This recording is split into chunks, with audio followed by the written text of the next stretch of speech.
Hello, hello, hello. It's another really pretty sunny day out today, so I thought I would knock out a little bit more content for you. Once again, we've got The Secret Lives of the Elements, and we are on to number 2, Helium, the Loner.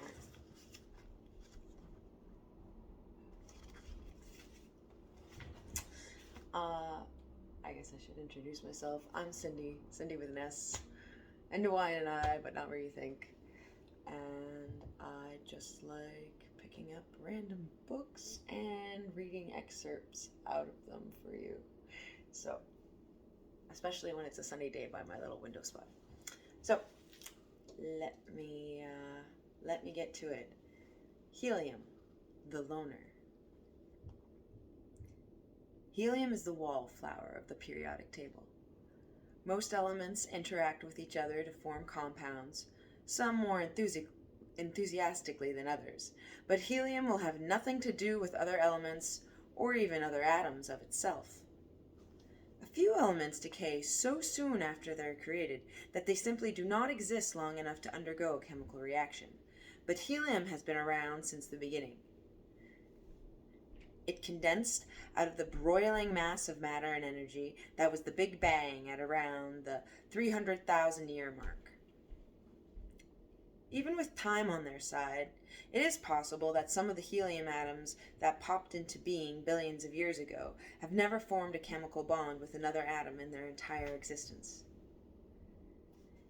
Helium is at the head of a group of elements known as the noble gases.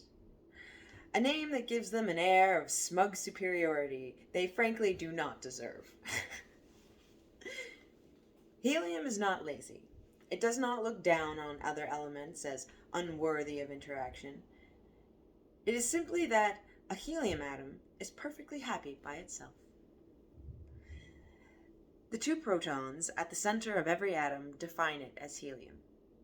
Some 99.9998% of the helium atoms in your birthday balloon will also have 2 neutrons alongside those protons to form the nucleus.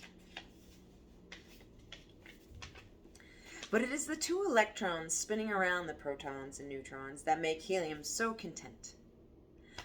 Electrons in all atoms sit in an expanding shell around the center nucleus, and there are strict rules as to who sits where. Like teachers guiding students into the assembly hall, electrons fill up from the front, occupying the shell closest to the nucleus first, and there can be no gaps or overfill before the electrons start to occupy the next shell. As a perfectly filled shell is both aesthetically pleasing and more energetically stable than a messy, part-filled shell, atoms that do not have perfectly filled shells donate, steal, or share electrons from others in order to try and fill the gaps or get rid of a few untidy extras. This is essentially what all chemical reactions are doing, trying to achieve the most stable arrangement of electrons through the bonding with other atoms. The first shell, being so close to the tiny nucleus, is also the smallest and only has room for 2 electrons. Helium, therefore, has a perfectly formed first shell. Adding an electron or taking one away would spoil the symmetry. It takes a tremendous amount of energy, such as that of high temperatures or high voltage, to budge these electrons out of their comfortable position. More energy than chemical reactions can provide. It is generally accepted that there are simply no compounds of helium. Its lack of interaction with other atoms means it rarely makes its presence felt. It is hardly surprising that helium, so unreactive and unnoticeable, was totally overlooked on Earth for so long. It was first spotted by chance, when someone stared at the sun. In 1868, the astronomer Pierre-Jules Janssen Schepfel, halfway across the world to make observations of a solar eclipse. At the top of a signaling tower in Guntur, in eastern India, he set up a spectroscope an instrument that can split the colors of light into fantastically detailed rainbows. The colored bands of light obtained by the spectroscopes are emitted by electrons that have been moved out of their regular shells by absorbing energy, and then fall back into their comfortable positions, releasing the energy they absorbed as light. The shells of each element are slightly different, and so the bands of light they emit also vary, like a brightly colored barcode that characterizes each element. Among the lines that Janssen recorded was one bright yellow band that had not been assigned to any element, but he failed to take much notice of it. A few months later, another scientist, Norman Lockyer, traveled as far as his own back garden to make a similar observation of the sun. He observed the same bright yellow band that had no element to answer for it. So, Lockyer declared that there was a new element and named it helium, after the Greek helios for sun, thinking perhaps it did not occur on Earth. Most responses to this fantastic discovery, though confirmed by Janssen's earlier observations, were mocking. Who ever heard an extraterrestrial element? But in 1895, helium was found to be very much earthbound, trapped in a sample of a mineral cleveite?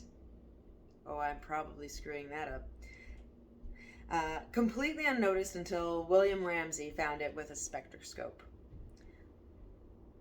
And that is our short little blurb on helium. This mineral cleveite, it's like, I'm just butchering. I'm going to butcher so many words in this book. Oh my god. But there are things you've only read and you've not said out loud, and then you have no idea how to pronounce them. This is spelled Cleveite.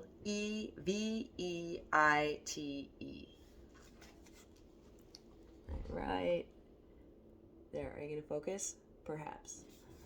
Right down there. This copy of a book I rescued out from the wind and the rain, and I dried it out, so it's seen better days, but I'm very much enjoying it.